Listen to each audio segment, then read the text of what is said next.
Hi, it's time to dive into databases. This is Professor Foat with another JTools Online, and just an introduction to a few of the many databases available to journalists.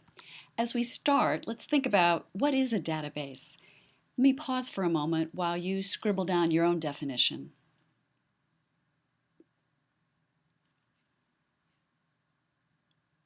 Here's the one from dictionary.com, and you've actually probably compiled your own database of sports scores or even your notes from a class. Journalists use databases in a number of ways. The most common way is to enhance a story. For example, here's the Boston Globe, who used some data research done right here at Syracuse University at the Transactional Records Access Clearinghouse, or TRAC as we know it. They found out about court cases related to immigration and put that fact in this story. This is the most common way journalists use databases to add a fact or add a statistic to a story. But let me tell you about two other ways. Journalists can find stories by crunching numbers, looking at lots of data, and pulling out certain trends or issues. For example, here's an I-team at a television station in North Carolina that worked with ProPublica to track waiting times in emergency rooms and found out theirs were really quite long.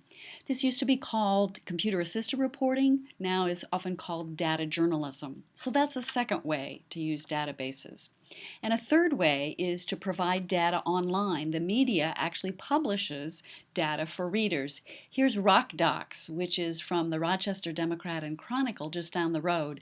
And they have a myriad of databases: real estate, restaurant inspections, unclaimed money. They even do sports ones. And I have included the link here if you want to pause and take a look at the many databases this offers to its readers. I want to pause now and have you check out the data center at syracuse.com, because you may find some databases here that could help you enhance your stories. So take a look at what's available and make some notes, because your professor might be asking you, what did you find that really could be helpful in a story you're doing this semester? Okay, I hope you thought that was as interesting as I do. And when we talk about these three ways journalists use them, I'm only going to focus on the first way, to enhance stories, and introduce you to databases in 5 different topic areas that you see here on your screen. But first, whenever we're working with data, you need to think about who compiled this. Is it a reputable group? Why did they do this? Is it part of a regular function they do, or is it for some kind of promotional or marketing purposes? How did they collect the data, and is it statistically significant? Does it include everybody? Is it just a person on the street? Where actually did they get the data from? How good a source is that? And what is included in the data? How much can you parse? Really important things to think. We often call it interviewing the data, to know what you have before you start. Well, let's start now with demographics. And the U.S. Census is a fabulous source of lots of information that can help journalists. Let me tell you how it works. The decennial survey is every 10 years. Your parents probably remember getting it in the spring, and its prime purpose is a population count for all the congressional apportionments. They fill it out every 10 years and send it back in. But the American Community Survey is sent out every year to a statistically significant group, about 2 million households, and follow-ups are done by phone in person. So the ACS is really where we get a lot of our updated data and can measure changing social and economic characteristics. It's just an estimate, so when you use the ACS, remember to use the 3-year or the 5-year estimates. They're much more accurate than just the 1 years. And be wary of comparing apples to oranges, comparing decennial figures to the ACS. You can find census data on the government's website, census.gov, but I actually find it's much more helpful to use censusreporter.org, which the Knight Foundation funded for journalists for easy, quick ways to find data off the census. And here's an example of both the city of Syracuse and the county of Onondaga. And you can see this is a little more user-friendly and graphically more interesting. Look at home ownership. In the city, 60% of the people rent, whereas in the county, 65% of people own their own homes. So that makes a difference in your coverage. For example, you might pitch, if you were going for city residents, something about landlord-tenant disputes or tenant rights, whereas in the suburbs, you might pitch a story more about home repair or mortgages or housing prices. So really, knowing demographics through the census really helps your news judgment. I'm going to have you browse the City of Syracuse and the County of Onondaga sites off of Census Reporter and see if you might find something interesting that might lead to a story. Okay, I hope you learned a little bit about our community, if nothing else. We've talked about demographics. I want to move now to several government databases that can help you as a reporter. Here's a story that the Post-Standard did about the money that Governor Cuomo has received from Syracuse and Onondaga County, and who are some of the key donors. You can track all kinds of political campaign money in the state through the Attorney General's website or at the federal level through either of these two websites. Let's take a look at the state campaign finance database. Let's say, for example, we want to see, has Jim Boeheim been supporting any state candidates? So you see here I have Boeheim's name, and when we put his name in, we get a whole list of a number of James Boeheims and James Boeheim enterprises. But how do we know that this is the Jim Boeheim, our coach? The first one is on Tiffany Circle in Fayetteville, and if I check that address with his name in whitepages.com, there's a match. And actually, as a second source, I do know just personally that that is our coach Jim Boeheim's home address. So that one makes sense. That is probably he. Another way we could just double check that is to look on the Syracuse University Directory Services, suds.syr.edu, and if we put in his name, we see his middle initial is A, and he is a junior, and it says there he's the basketball coach, so that's even a third way of checking this is he. You'll see a number of other James Boeheim enterprises, and those that have the address at Manley Fieldhouse are probably he. But what I find really interesting here is this one on Janes Street, because as best I know, there is no Janes Street in Syracuse. And even if it is James Street, I don't know why he would have a listing at that particular location. So this is a good example of how you always want to be careful and not jump or guess that it is somebody when it may not be that person. And you can see that he has supported, to a small degree, a number of different candidates in state races. So that's an example of people giving donations to candidates for state races. How about the federal races? Let's take a look at Open Secrets. The Federal Elections Commission has a website, but I find Open Secrets a little easier to use. So let's take a look at Open Secrets. This is the front page, and if you see in the dark bar at the top, if you click on Politicians and Elections, and then in the drop-down menu, get Donor Lookup, this is the way to look up if a particular person has donated in a campaign. And then the page at the right comes up, and you can put in the donor's name. You can look at certain times. You can order the results in certain ways. If you want to look by state or zip code, there's a way to do that. You can look by occupations, or even at the bottom, you can look by candidate or recipient. So if I wanted to look at a particular U.S. Senator, Congress member, or even a candidate, I would also go to Politics and Elections, but go to Congress. And then here I can put in either a member's name or a candidate or a zip code. I'm going to put in the current congressional candidate, and I get John Katko, and for a profile of him currently, you'll see here some basic information. And then if you scroll down, you get his fundraising, top contributors, top industries that have contributed, and other helpful information. Take a pause right now, stop this, and look for which industries and sectors are giving more money right now to John Katko. Okay, I hope that was interesting, and keep notes of all these things because your professor might be asking you for the answers in class. If we wanted to find out more about one of these donors, I'd like for you to jot down some ways that you think you could use databases or other web resources or the telephone to find out more about these donors.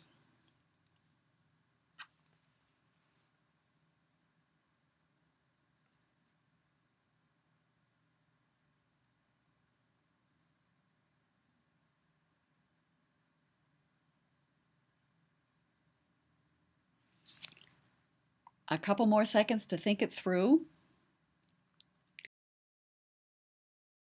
Okay, let me tell you the options that I came up with. You probably know about white pages, so you could certainly look up the names there and find addresses or match the addresses with the database address, and you could give that person a call or go visit. Certainly you can put his or her name in a Google search engine, but you always have to double check and triple check to make sure it's the same person.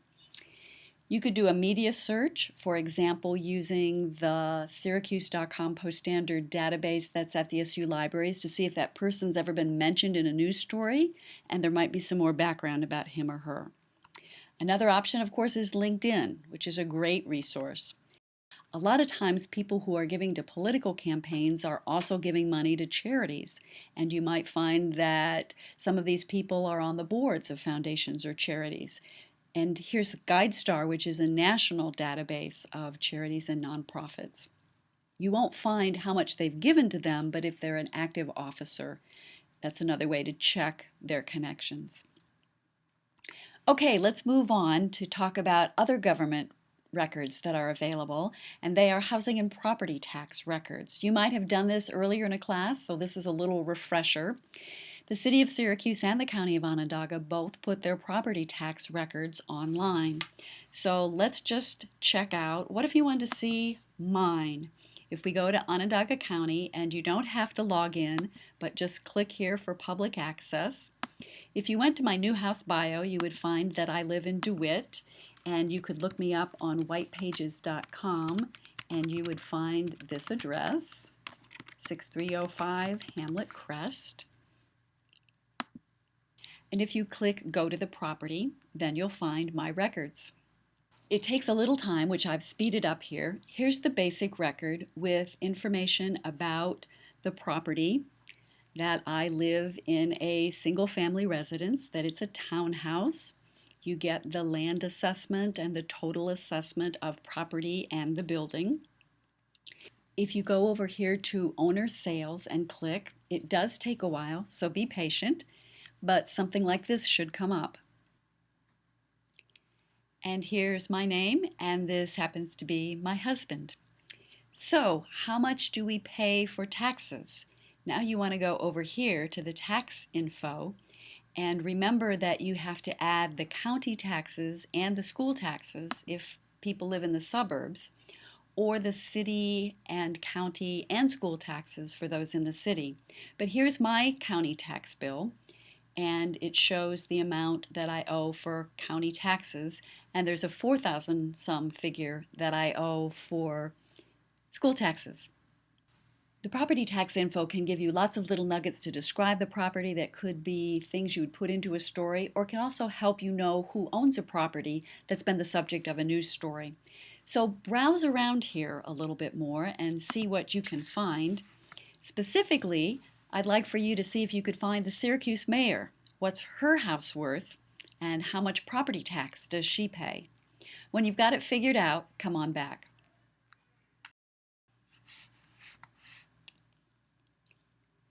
Okay, I hope you found it. And a tip, did you remember to add the county and the city and the school taxes together? Be sure to do that. Your professor will be asking you for that number. Let's move on to tracking government spending. This is a new website from the governor here in New York, which has all kinds of information about agencies, even includes some federal data. And as you see in the search bar, you can search by city, county, zip code, or subject and find lots of data and information. Two other government spending websites useful here in New York are the one from the Attorney General, the Sunlight NY, and the one from the Controller, Open Book New York. Let's look at this one, Sunlight New York, first. What about other things that are available? Campaign contributions we've talked about. Look at the other things here, including lobbying and clients. Check this out. Can you find the highest paid lobbyist for Syracuse University in the last 10 years? Go do that now, write it down for your professor, and then come back. Okay, I hope that was interesting. Let's also take a look at Open Book New York. I won't have you go try this out yourself, but if you're interested in the arts or entertainment reporting, under state payments, one of the interesting things I found was the Syracuse Jazz Fest got state money. It got actually $10,000, and the blue underline type will lead you directly to the contract. So it's a way of tracking what government spending in various areas. So you've got three different databases. Find a story lead. Tool around in them and see what you can find out. I hope you found something interesting. Sometimes I get lost in these databases. There's so much interesting information and little tidbits of things. But let's move on. We've talked about demographics and government. Let's now look at some business databases that could help you as a journalist. All of the publicly traded companies, their stock is traded on the stock market, have to give certain financial reports so that people who want to buy stock or people that have stock know how they're spending their money and can make good decisions about whether to invest in those companies. So that financial information can be really helpful to us, and you can find it at EDGAR, a Securities and Exchange Commission database. Here's a couple tips from one of the best financial reporters I know, Diane Henriquez. How do you read these reports? Because there are a lot of numbers. Diana says look for a 10K, that's an annual report. And also within those you can often find the compensation for the top executives. For example, let's check out Carroll's, the largest Burger King franchise owner in the world. So if we put in the company name and search, we'll find a whole list of documents. Here's those various numbers that I was telling you that Diana tipped us off to. In that 10K, I actually found the compensation, and you can see it's probably small there, but the president and CEO made a salary of over $500,000 plus got a bonus of $415,000 in 2013, making the total close to $1 million. That's the kind of interesting thing that you can find. Also, 10Qs, 8Ks give you significant changes, and if you go look at one in June or July, you'll see they bought even more restaurants. So EDGAR reports can be helpful for giving you facts, background information, mission, where buildings and offices and services are for companies. Also, you can check charities. If you find somebody soliciting or you see that little can at the grocery store, is that a legitimate charity? All charities have to register. Again, part of the transparency that our government requires. They have to register with the IRS. And here's an IRS list. There are 823 charities that have a return address of Syracuse, New York. State government also has registration forms that you can check out who a charity is, what its purpose is, where it does business, who's on the board. And there's a couple independent websites that also will give you information, including a new one, Citizen Audit, where you can actually search by term or by keyword. Another really great thing to know is the annual 990 reports that you can get at many of these websites, because they're the ones that will give you the real inside information about these charities. Okay, we've done 3 categories. If you want to now, take a break and come back and we'll do the last 2.